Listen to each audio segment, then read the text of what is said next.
पहले तो तुम रिश्ता निभा रहे थे ना, तो एक रात में ऐसा क्या बदल गया? तुम जिस रिश्ते की बात कर रहे हो पति पत्नी का नहीं, लो और चाटो इसे। बल्कि एक नौकर और एक मालिक का था। तुमने और तुम्हारी फैमिली ने जो कुछ भी किया है मेरे भाई के साथ, उसका हिसाब देने के लिए तैयार हो। आहान को जितना कम तुमने किया है, अब उसका हिसाब चुकाना पड़ेगा।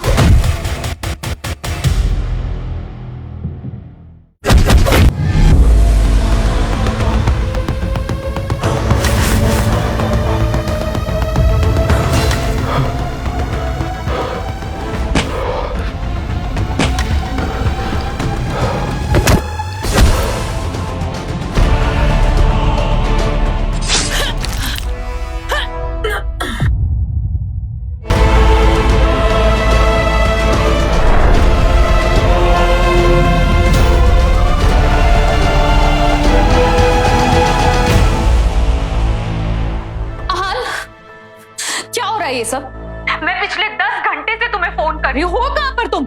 और एक बात बताओ, ये 100 करोड़ रुपए तुम्हारे पास आए कहां से? बस बहुत हुआ शनाया। आखिर तुम चाहती क्या हो? हाँ, तुम्हें डाइवोर्स पेपर्स चाहिए थे, मैंने दे दिए। तुम्हें 100 करोड़ रुपए चाहिए थे, मैंने वो भी भेज दिए। और क्या चाहती हो तुम? आखिर बार बार फोन करने का मतलब क्या है? You know what? मुझे नहीं लगता कि अब हमारे बीच ऐसा कोई भी रिश्ता हो सकता है जिस नाते तुम मुझसे बात करो, क्योंकि पहले तुम मेरी शक्ल नहीं देखना चाहती थी और अब मैं तुम्हारी। So leave. आज तक शनाया के तीखे तेवर देख आहान कांपता था, लेकिन आज पहली बार था जब आहान का रौबदार पलटवार देख शनाया कांपने लगी थी। लेकिन आहान, पहले तो तुम रिश्ता निभा रहे थे ना, तो एक रात में ऐसा क्या बदल गया?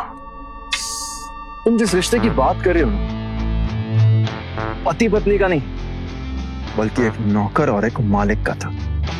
तुमने और तुम्हारे घर वालों ने मुझे पालतू कुत्ता बना के रखा, और अब जब तुम्हें पता चल गया है कि मैं तुमसे लाख गुना ज्यादा अमीर हूं, तो तुम चाहती हो कि मैं तुम्हारे पास वापस आ जाऊं।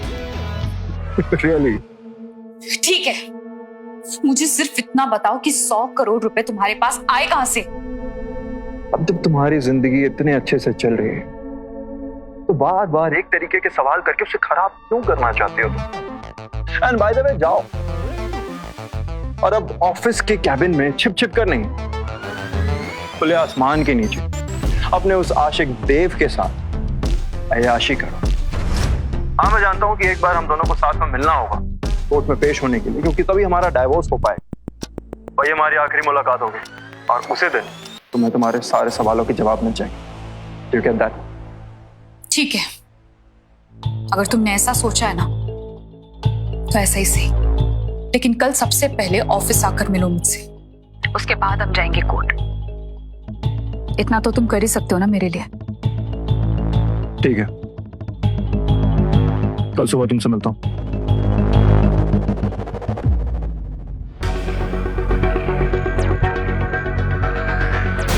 अंधे हो, दिखाई नहीं देता? तुम्हारी इसी हरकतों की वजह से ना शर्म आती है मुझे। लो और चाटो इसे। क्या बेशरम बेहया आदमी, ले अपनी जुबान से चाट कर आइसक्रीम को साफ कर, वरना तेरी ये जो लंबी जुबान है ना, खींच कर तेरे हाथ में दे दूंगी।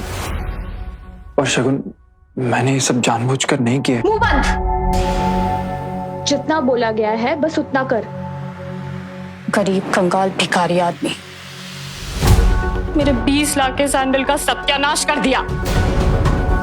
इसकी कीमत तो तू जिंदगी भर चुका नहीं सकता, तो क्यों ना मुझे थोड़ा एंटरटेनमेंट कर दे। जेब को ना सही, एटलीस्ट दिल को तो थोड़ा सुकून मिले। चलो चलो एंटरटेन करो। देखो शगुन, मेरी गलती तो नहीं है, लेकिन फिर भी मैं तुमसे सॉरी बोल देता हूँ। प्लीज इस बार माफ कर दो। माफी तो आपको जीजा जी मेरे 2 शर्तों पर मिलेगी। या तो आप 20 लाख रुपया दे दो, या फिर अपने जीभ से चाट कर मेरे सैंडल को साफ करो। 2 रुपए की तुम्हारी औकात नहीं है, और तुमने शगुन की 20 लाख की सैंडल का सत्यानाश कर दिया। अब मैं क्या करूं? बताओ, आखिर कब तक होंगी। फिलहाल तो मैं शगुन को 20 लाख देकर तुम्हें बचा रही हूँ, और ये मेरा तुम पर एक एहसान है जिसे तुम्हें सही वक्त आने पर मेरे तरीके से चुकाना होगा। शनाया अपने गरीब पति आहान से हद से ज्यादा नफरत करती थी। शनाया ने अपने पापा शेखर गिल की शर्तों के आगे मजबूर होकर उस रात आहान के साथ 7 फेरे तो ले लिए, लेकिन इन 7 फेरों की रात के बाद उसने आहान पर जो जुल्म किए उसे सुन आपकी भी रूह कांप जाएगी। यही वजह थी कि आहान शनाया की आहट से भी डरता था, लेकिन फिर भी वो गिल मेंशन की छत छोड़कर कहीं नहीं जाना चाहता था। गिल मेंशन में सिर्फ शनाया और शगुन ही नहीं, बल्कि उसकी माँ यामिनी गिल भी आहान को ऐसे दुत्कारती थी जैसे दरवाजे पर खड़े किसी गली के कुत्ते को दुत्कार रही हो। आहान साहब, कलेक्टर साहब, कहाँ मर गया ये आदमी? जब से शेखर इसे घर में लेकर आए हैं, इसने दिमाग में दम कर दिया है। यार, किसी को मारने की सजा ना हो ना, तो ये पहला खून होगा मेरी लाइफ का। क्या हुआ मॉम? आपके कपड़े मैंने टाइम पर धोकर सुखा दिए थे। सत्यानाश हो तेरा भिखारी। ये देख क्या किया तूने मेरी साड़ी का। जब काम पर होता है, कम से कम उस वक्त तो अपनी इस चटोरी जुबान को लगाम दिया कर। मेरे कपड़े सुखाने गया था ना, उस वक्त चाय पीने की क्या जरूरत थी? नीचे आकर भी तो चाय पी सकता था ना तू।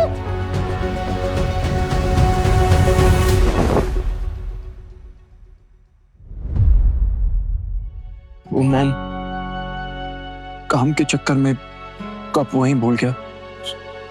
Sorry mom. Sorry my foot. क्या करूं तेरी सॉरी का? अचार डालूं मैं? इस बार तेरी गलती की ऐसी सजा दूंगी ना मैं, तेरी रूह तक कांप जाएगी। अगली गलती करने से पहले तू 100 बार सोचेगा। भारत के सबसे अमीर घराने में आहान जैसे गरीब बेसहारा लड़के की शादी शनाया के पापा शेखर गिल की वजह से तो होगी। इस शादी ने आहान को धरती पर ही नरक के दर्शन करा दिए थे, जहां एक तरफ आहान को उसकी पत्नी शनाया गिल बिल्कुल पसंद नहीं करती थी, तो वहीं दूसरी ओर उसकी सास यामिनी भी उसे दिन रात गालियां देती। ये सब झेलना तो आहान के लिए रोजाना की बात हो गई थी, लेकिन आज जो आहान के साथ होने वाला था वो उसके लिए किसी भयानक सपने से कम नहीं था। आहान, आहान, कहाँ मर गया ये आदमी? चिल्ला चिल्ला कर मेरे गले से खून निकलवा देगा ये कामचोर निठल्ला। क्या हुआ मॉम? आपको कुछ चाहिए था? ये देख, शनाया अपना लंच बॉक्स घर पर ही भूल गई है। वो अपनी डाइट को लेकर बहुत स्ट्रिक्ट है, बाहर का कुछ भी नहीं खाएगी, तो अपनी जिराफ जैसी टांगों से जल्दी से दौड़ता हुआ जा। शनाया के लिए इस तरह लंच भूल जाना रोजाना की बात थी। ऐसे में हमेशा की तरह आज भी आहान शनाया का लंच लेकर उसके ऑफिस पहुंचा, लेकिन तभी अंदर से आती हुई आवाज सुनकर वो शनाया के केबिन के बाहर ही रुक गया। शनाया, तुम अपने इस यूजलेस हस्बैंड को तलाक क्यों नहीं दे देती हो यार? जब तक आहान हमारे रास्ते से हटेगा नहीं, हमारी कहानी आगे कैसे बढ़ेगी? मैं तो शादी के पहले दिन से आहान को तलाक देना चाह रही हूँ, पर वो डिवोर्स पेपर्स पर साइन ही नहीं करता। मुझे समझ ही नहीं आता कि उससे पीछा छूटेगा कैसे मेरा। शनाया, तुम परेशान मत हो, मैं कोई दूसरा रास्ता ढूंढ लूंगा। फिलहाल तुम ये सोचो कि 100 करोड़ रुपए कहां से आएंगे। अगर रुपयों का इंतजाम नहीं हुआ ना, तो सारे इन्वेस्टर्स भाग जाएंगे। तुम्हारे दादा का सपना, ये गिल कॉर्पोरेशन डूब जाएगा। मुझे कुछ समझ में नहीं आ रहा है कि 100 करोड़ रुपए मैं कहां से लाऊंगी। शनाया, और मेरे दादा की बनाई इस कंपनी को मैं हर हाल में बचाना चाहती हूँ। केबिन के बाहर खड़ा आहान ये सब बातें सुन रहा था। उसने अचानक से दरवाजा खोला तो देखा कि देव उसकी पत्नी शनाया के करीब उसके कंधे पर हाथ रख के खड़ा है। आहान, तुम्हें तमीज कब आएगी? बिना दस्तक दिए आ गए तुम ना एक बात मेरी कान खोलकर सुन लो। मेरा पति होने का जो भ्रम है ना तुम्हारे अंदर, उसे तोड़ दो तुम। तुम्हारी औकात ना मेरी जूती की नोक के बराबर भी नहीं। आइंदा से अगर मेरे केबिन में बिना मेरी इजाजत के आए ना, तो जान से मार दूंगी तुम्हें। Security, security. Yes ma'am. इस आदमी को बाहर लेकर जाओ। I said get out. चलिए सर।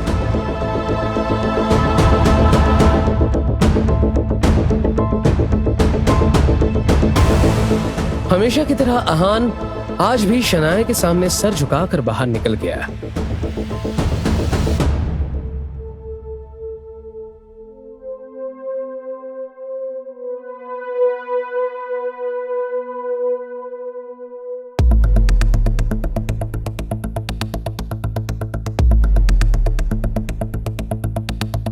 वक्त आ गया है, काम शुरू कर दो।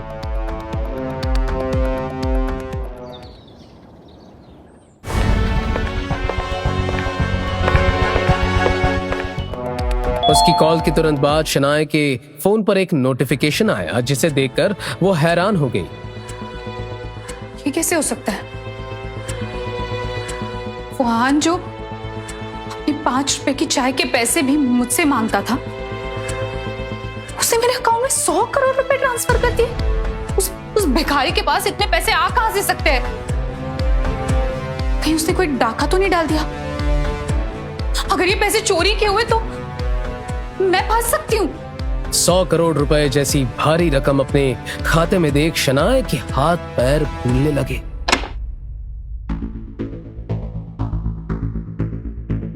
उसकी सेक्रेटरी केबिन के अंदर आई और शनाया के हाथ में एक लाल लिफाफा थमा दिया जिसके ऊपर लिखा था आखिरी सलाम। शनाया ने जैसे ही वो लिफाफा खुला, वो उसके अंदर रखे पेपर पढ़कर सर से पैर तक हिल गई।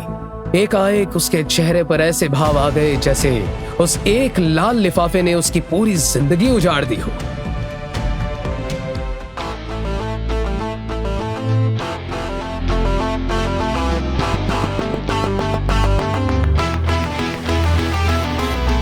जहां एक और गिल कंपनी में ये सारा तमाशा चल रहा था, तो दूसरी ओर अहान एक लेविश मेंशन में अपनी नई जिंदगी के मजे ले रहा था। उसे अपने फोन का भी होश नहीं था। उसका फोन बिस्तर के नीचे पड़ा हुआ था और काफी देर से बजते बजते स्विच ऑफ हो गया था।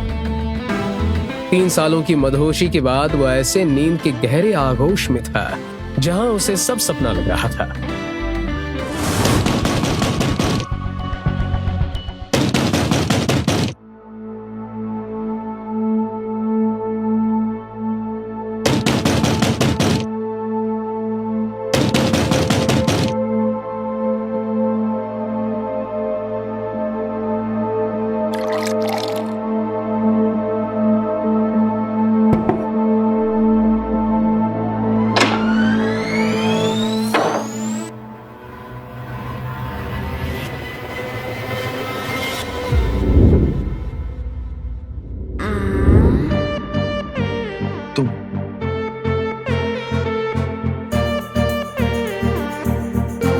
My darling baby, long time no see.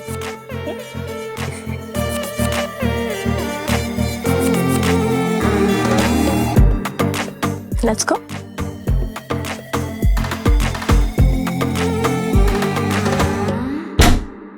उस परिवार में मुझे तुम्हारे अलावा किसी पर भरोसा ही नहीं था, और तुमने भी इन 3 सालों में मुझे एक बार कांटेक्ट करने की कोशिश नहीं की। उन्हें भरोसा भी तो सिर्फ तुम पर है, इसीलिए तुम अपने एक लौते वारिस को बेघर कर उन्होंने अपना सारा बिजनेस तुम्हारे हाथों में दे दिया। एंड यू नो व्हाट, ये जानकर मुझे बहुत खुशी होती है कि तुमने उनका बिजनेस बहुत अच्छे तरीके से संभाल रखा है। अब वो उनका नहीं तुम्हारा बिजनेस है, क्योंकि अगर कमान मेरे हाथ में है तो पक्का उसकी आखिरी छोर तुम तक ही जाएगी। सामने बैठी नताशा की ये बात सुनकर अहान चौंक उठा और उसने कहा, सच बताओ नताशा, डैड बिना किसी शर्त के मान गए या तुम उन्हीं की शर्त को मेरे पास ऑफर लेकर आई? क्योंकि अगर ऐसा है तो दरवाजा सामने है, तुम दफा हो जाए यहां से, क्योंकि मैं उनकी बात कभी नहीं मानूंगा। फिर चाहे वो मुझे जिंदा मार दे या मुझे दर दर भीख मांगने पर मजबूर कर दे। शांत हो जाओ अहान। और क्या शनाया गिल के घर नर्क जैसे 3 साल बिताकर अभी तुम्हारा मन नहीं भरा, जो अभी भी डैड के सामने अकड़ दिखाने पर अड़े हो? वैसे भी तुम जानते हो कि डैड इतनी आसानी से नहीं मानते। फिलहाल उन्होंने गिल कॉर्पोरेशन को एक नया काम देने की कोशिश की, शायद इसी बहाने वो शनाया और तुम्हें एक बार फिर एक साथ खड़ा करना चाहते हैं। अब मैं नहीं जानती कि इसके पीछे उनकी कौन सी नई चाल है, क्योंकि वो शनाया को पसंद तो नहीं करते, लेकिन फिर भी तुम्हारी शादी को बचाने की कोशिश कर रहे हैं। नताशा का अहान के परिवार के साथ क्या रिश्ता था ये कोई नहीं जानता था। हाँ, लेकिन ये सच था कि नताशा अहान के पापा को सारी दुनिया के सामने डैड कहकर ही बुलाती थी, जिसके चलते जब भी नताशा की कोई तस्वीर अहान के परिवार के साथ छपती तो देश ही नहीं बल्कि विदेशों में भी उसके रायजादा परिवार के नाजायज औलाद होने की अफवाहें तूल पकड़ने लगती। वहीं अब आहान के एक बार फिर से रायजादा परिवार में लौटने की खबर ने पूरे देश की इकोनॉमी को हिला दिया था। हर कोई हैरान था कि 3 साल पहले लापता हुआ रायजादा परिवार का बेटा आखिर इस तरह अचानक कैसे लौट आया। सच जरा सा अलग है नताशा। एक्चुअली शनाया की बहन और उसकी मम्मी की गालियों को सुन सुनकर मेरा पेशेंस लेवल जो है वो बहुत बढ़ गया है और उनके दिल में मेरे लिए नफरत और गुस्सा है, ये बहुत क्लियर है। लेकिन मुझे इससे कोई शिकायत नहीं। एक बात याद रखना, मैं तुम्हारे और डैड के जाल में नहीं फंसने वाला। लेकिन अगर तुम लोगों ने मेरे ऊपर कुछ दबाव बनाने की कोशिश की ना, देन ट्रस्ट मी, इस बार मैं इतनी दूर चला जाऊं कि पूरी दुनिया की पुलिस मेरे पीछे लगा लोगी ना तो भी मुझे ढूंढ नहीं पाओगी। मैं जानती हूँ, तुम अपने डैड की असलियत भी जानते हो और इस कंपनी की जरूरत भी। लेकिन अगर पावर चाहिए तो आजादी के साथ साथ जिंदगी के कुछ सच से भी समझौता करना पड़ेगा। नताशा, फिलहाल मैं इस मुद्दे पर कोई बात नहीं करना चाहता, क्योंकि जब भी ये सारी बातें होती हैं मुझे डैड की बेवफाई याद आ जाती है जो उन्होंने मेरी मां के साथ की थी, जिसका नतीजा। बस आहान, बहुत बोल चुके हो तुम। सच वो आग है जिसके भी हाथ पे रखो वो चिल्लाएगा ही। खैर तुम ये सब छोड़ो, जो प्लान मैंने तुम्हें बोला है उसे एक्टिवेट करो बहुत जल्दी। गिल कॉर्पोरेशन को अपने हाथ में लेने का वक्त आ गया है। आहान अभी नताशा को शनाया की कंपनी को लेकर अपनी अगली चाल बताता ही है कि उसी वक्त नताशा के फोन पर एक मैसेज आया। उसे किसी ने वीडियो मैसेज भेजा था। डाउनलोड करके वीडियो देखा तो सीसीटीवी वीडियो में गिल कॉर्पोरेशन के कॉन्फ्रेंस रूम में सभी बोर्ड मेंबर्स बैठे हुए नजर आ रहे थे। आहान, लो, आ गया तुम्हारा पैगाम। अब शुरू करते हैं अपना मिशन शनाया। ध्यान से नताशा, क्योंकि एक भी गलती हम पर उल्टी पड़ सकती है। अगर मेरे सामने आने से पहले मेरा राज सबके सामने खुल गया तो सब कुछ बर्बाद हो जाएगा। किल भी हाथ नहीं आएगा और रायजादा भी डूब जाएगा। तो थोड़ा संभल कर। All the best. आहान की बात सुनकर नताशा उसके कमरे से बाहर आ गई। बाहर निकलते ही उसने एक नंबर डायल किया। तभी उसका असिस्टेंट दौड़ता हुआ आया और एक फाइल उसे दी। इस फाइल में पूरी रिपोर्ट प्रूफ के साथ है। आहान पर हुए एक से उनका बदला लूंगी। जी मैम, अगर वो लोग इस डील से नहीं माने तो उनके खिलाफ किए हुए सारे कामों की चार्जशीट है इसमें, जिसे हम हुक्म की तरह उनके सामने पेश कर सकते हैं। गुड जॉब, इसका तुम्हें रिवॉर्ड मिलेगा। नताशा ने फाइल देखते हुए शैतानी मुस्कुराहट के साथ कहा, शनाया, मैं जितने दिन और रात के लूंगी बदले सब गिन गिन के।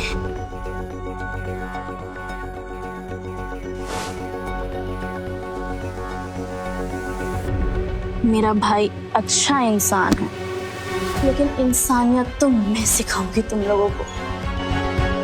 तुमने और तुम्हारी फैमिली ने जो कुछ भी किया है मेरे भाई के साथ, उसका हिसाब देने के लिए तैयार रहो।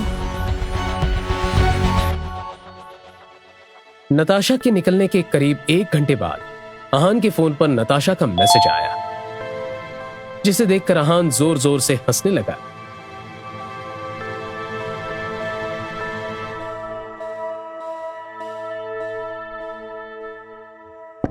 अब आएगा खेल का मजा। Natasha, you are great. अपने शिकार को काबू में करना मैंने ही तो तुम्हें सिखाया था, तो उम्मीद करता हूं गलती नहीं करोगी। वहीं दूसरी तरफ नताशा अपने साथ आए 2 गार्ड के साथ गिल कॉर्पोरेशन के ऑफिस में एंटर हुई। नताशा ने तुरंत कॉन्फ्रेंस रूम का दरवाजा खोला और अंदर आते हुए फाइल खोलकर उसमें एक पेपर निकालते हुए बोर्ड मेंबर्स के हाथ में पकड़ा दिया। उन पेपर्स को देखते हुए बोर्ड मेंबर्स के होश उड़ गए। जब शनाया ने पेपर को पढ़ा तो बहुत ही हैरानी के साथ बोली, नहीं, ऐसा नहीं हो सकता। आहान ऐसा नहीं कर सकता। आहान को जितना तंग तुमने किया है अब उसका हिसाब चुकाना पड़ेगा। उस पेपर में क्या लिखा था जिससे सभी के होश उड़ गए? क्या आहान शनाया को बर्बाद करना चाहता था? क्या उसे सबक सिखाने के लिए ये सब कर रहा है? आहान और नताशा दोनों साथ मिलकर गिल परिवार के खिलाफ क्या प्लान बना रहे हैं?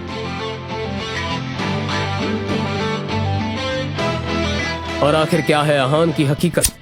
आहान के पापा आखिर कौन है और वो उनसे इतनी नफरत क्यों करता है? और अगर आहान इतना अमीर था तो शनाया के साथ 3 सालों तक गरीब बनकर क्यों रहा? और क्यों खा रहा था शनाया, यामिनी और शगुन की इतनी गंदी गंदी गालियां? और आखिर उस लाल लिफाफे में ऐसा क्या था जिसे देखकर सर से पैर तक कांपने लगी थी शनाया?